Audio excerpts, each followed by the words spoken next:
வழக்கறிஞர்கள் தரப்பில் உலாவிக்கிட்டு இருக்கக்கூடிய ஒரு இது செல்விங்கிறவர் சமூக நீதி அமைப்பிலிருந்து போட்டிருக்கிறாங்க. 18ஆம் தேதி முத்துராஜ் என்பவர் கீரனூர் மேலூருக்கு பக்கத்தில் சிவகங்கை மாவட்ட எல்லைக்குள்ளே வருது. மதுரை சிவகங்கை மாவட்ட எல்லையில் வர மேலூர் தாலுக்காவை சேர்ந்த கீரனூர் என்ற இடத்துல முத்துராஜ் என்கிற ஒருத்தர் ஜேசிபி வண்டி வச்சு ஓட்டுக்காரு. கல்யாணம் ஆகிட்டு 2 குழந்தைங்க இருக்குது அவருக்கு. ஜேசிபி வண்டி வச்சு ஓட்டிக்கிட்டு இருக்கிறாரு. அவர் என்ன பண்ணுறாரு, 200 ஏக்கர் பஞ்சமி நிலம், எங்களுக்கு உண்டான இந்த பஞ்சமி நிலம் 200 ஏக்கரை சிலர் அபகரித்து வைத்து கொண்டிருக்கிறார்கள். இது சட்டப்படி எங்களுக்கு பட்டா போட்டு கொடுக்கணும், பஞ்சமி நிலத்தை எங்ககிட்டயே ஒப்படைக்கணும்னு சொல்லிட்டு சென்னை மதுரை உயர்நீதிமன்ற கிளையில் வழக்கு போடுறாரு.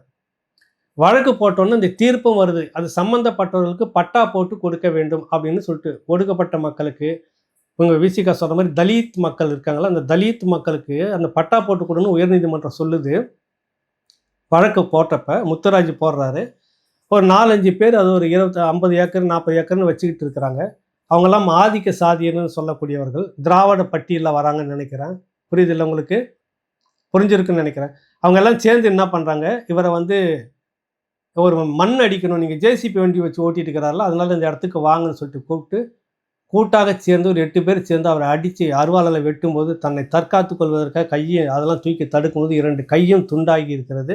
உயிரை காப்பாற்றிக்க ஓடி கத்தி அப்புறமா கோச்சல் போட்டு அங்கே இருந்தவர்கள் மூலமாக ஆம்புலன்ஸுக்கு ஏற்றி மதுரை மருத்துவமனையில் தீவிர சிகிச்சை பிரிவில் இருக்கிறார். அந்த கைக்கு ஏதோ ஒரு அளவுக்கு ஆப்ரேஷன் பண்ணி வச்சுக்கிறாங்க. செயல்படுமா என்னன்னு தெரியல. அதில் 3 பேர் தான் அந்த வழக்கில் 3 பேரை கைது பண்ணியிருக்கிறாங்க. மீதி 5 பேர் தலைமறைவு அப்படின்றாங்க. காரணம், அந்த பகுதியில் இருக்கக்கூடிய அமைச்சர் ஒருத்தருக்கு தெரியல உங்களுக்கு, பத்திரம் சம்பந்தமாக இருக்கக்கூடிய அமைச்சர் மூர்த்திக்கு வேண்டப்பட்டவர்களாக இவர்கள் இருக்கிறார்கள் அப்படின்ற ஒரு குற்றச்சாட்டு அங்கே உலாவுது. அது எழுதுறாங்க, அதில் பகிர்றாங்க. அதனால் காவல்துறை அவர்களை பிடிக்காம தேடிக்கிட்டு இருக்குது. சும்மா இருக்கிற அதில் சம்மந்தப்பட்ட 3 பேரை மட்டும் பிடிச்சிருக்கிறாங்கன்னு. இப்போ இதற்கு தமிழ்நாடு முழுக்க நேரம் இவர்கள் கொதித்திருக்க வேண்டாமா? அதிமுக ஆட்சியில் நடந்திருந்தால், எடப்பாடியார் அவர்கள் ஆட்சியில் இது நடந்திருந்தால், இந்நேரம் திமுகவினுடைய உதயநிதி அவர்களும் கனிமொழி அவர்களும் 8 கால் பாய்ச்சல் அந்த ஊரில் போய் நின்றுட்டு ஐயோ தலித் மக்களுக்கு இப்படி நடந்து விட்டதுன்னு மைக்கை வச்சு கத்திக்கிட்டு இருப்பாங்க. உடனே இவர்கள் இருக்கக்கூடிய ஒட்டுத்தணைகளை முழுக்க அங்கே போய் பேனரை பிடிச்சிட்டு நின்றுட்டு ஒரு பெரிய தேசிய பிரச்சனையாக வெடிக்க வைத்திருப்பார்கள். ஆனால் இன்னைக்கு இந்த மாதிரி நடந்திருக்கிறது.